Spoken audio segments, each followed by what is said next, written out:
संस्कृत के बहुत बड़े महाकवि हुए भारत में, महानतम कवि हुए, प्राचीनतम कवियों में उनका नाम आता है, आदि कवि कहा जाता है भर्तृहरि। उनका एक श्लोक हमको याद है कि वो बोले थे कि साहित्य संगीत कला विहीन साक्षात पशु पुक्ष विचारहीन तीर्ण खदनपी, यस तीर्ण खदनपी जीवन यापन परम सौभाग्य पशुनाम। इसका अर्थ होता है, हिंदी में इसका अर्थ अगर हम निकालें, इसका मतलब होता है कि जो व्यक्ति साहित्य संगीत कला आदि से जो हीन है अर्थात वो नहीं जानता, वह प्रत्यक्ष रूप से जानवर है, प्रत्यक्ष साक्षात रूप से जानवर है, बिना पूंछ और बिना सींग वाला। तृण खादन पीऊ, घास नहीं खाता है, घास नहीं खाता है, वो दाल भात सब्जी और अचार पापड़ सलाद खाता है, लेकिन वो बैल है, प्रत्यक्ष रूप से जानवर है और जानवर बन के वो घूमता है।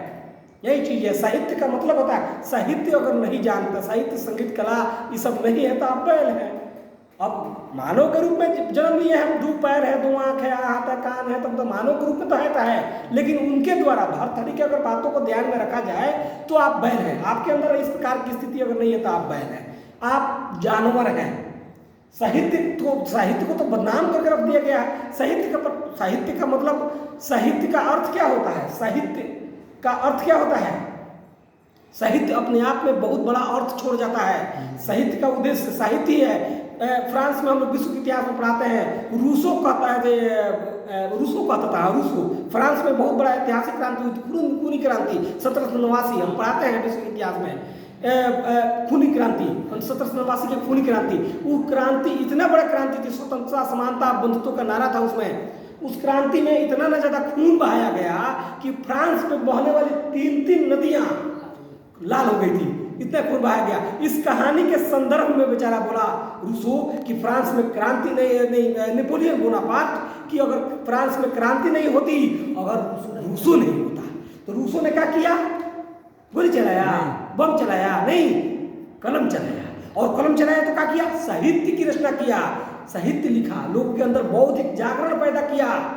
ये चीज समझना चाहिए, पढ़ना चाहिए हम लोग को। तो साहित्य बहुत बड़ा चीज है, साहित्य का अलग अलग उद्देश्य है।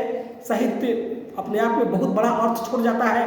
साहित्य के बारे में लोग पढ़ते हैं, साहित्य का उद्देश्य अलग अलग होता है। अब जैसे कहा जाता है साहित्य में, हम उदाहरण के लिए बता रहे हैं कि सेरा गोल के गंजी है, कहियो ना फाटी, या चाहे लगी धूरा चाहे लगी माटी। इसका अर्थ हुआ, इसमें क्या हो रहा है? साहित्य का उद्देश्य यहाँ प्रचार है, और एक वस्तु को बेचने के लिए, लोगों को प्रभावित करने के लिए, लोगों को प्रेरित करने के लिए यहाँ कहा गया है।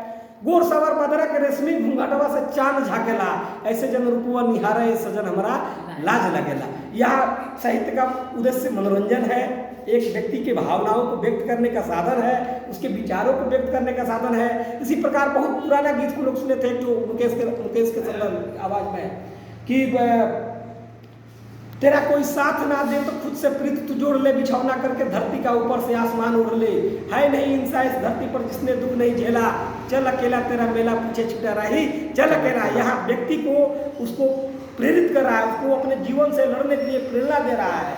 तो साहित्य का अलग अलग उद्देश्य। यहाँ तो स्थिति, हर भाषा का अपना साहित्य होता है। हमारा भाषा भोजपुरी, हमारी मातृभाषा भोजपुरी, हम बिहार के रहने वाले हैं हम लोग, हमारी भाषा भोजपुरी है। यहाँ भोजपुरी साहित्य को इतना ना बिगाड़ दिया गया है, वर्तमान समय में भोजपुरी के कलाकारों के द्वारा, गायकों द्वारा, लेखकों के द्वारा इतना ना बिगाड़ दिया गया है कि भोजपुरी तो मातृभाषा एक बहुत बड़ा चीज होता है। भोजपुरी के संदर्भ में बोलने में लाज आता है, शर्म होता है। भोजपुरी गीत के माध्यम से इतना ना बिगाड़ दिया गया है, आज भर ढील दो ढोरी जन छील। अब बताइए, ढोरी छीलने वाला चीज है? ये गलत बात है कि नहीं? ये बच्चों के बीच में हम क्या संदेश देना चाहते हैं? ढोरी छीला जाता है, तो पागल, फल, नून, जो भी अनेकों चीज है, जो छीलने वाली चीज है उसको छीला जाता है।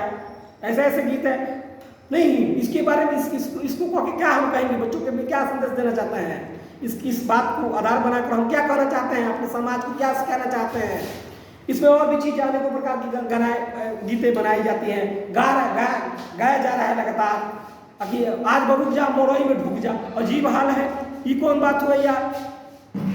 ये बहुत पहले इस पर एक हमारे दोस्त थे, बहुत बड़े मित्र थे हमारे, उनको हमसे विवाद हो गया, बहुत पहले विवाद हुआ था। उसमें उन्होंने कहा कि आप नहीं जानते हैं सर, हर गीत का अपना अर्थ होता है।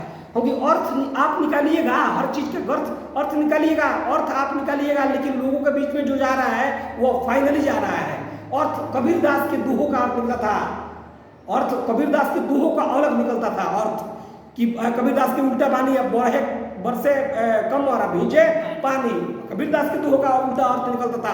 ये आजकल के गीतों का उल्टा अर्थ नहीं निकलता है, जो कह दिया। कल्पना के पुराना गाना हम बहुत पहले सुने थे, कल्पना गाई थी कि कह तो खोली देहिया से कपड़ा हम ला जाया हम छोड़ी, बत्ती बुझा दो किल्ली लगा दो और छोड़ो दुआरी जल खुल्ला, अब देखो चढ़ली जवानी रसगुल्ला। अब बताइए जवानी जब रसगुल्ला बनने लगा तब हो गया हलवाइयों का, तो बेरोजगार होना पड़ेगा भाई।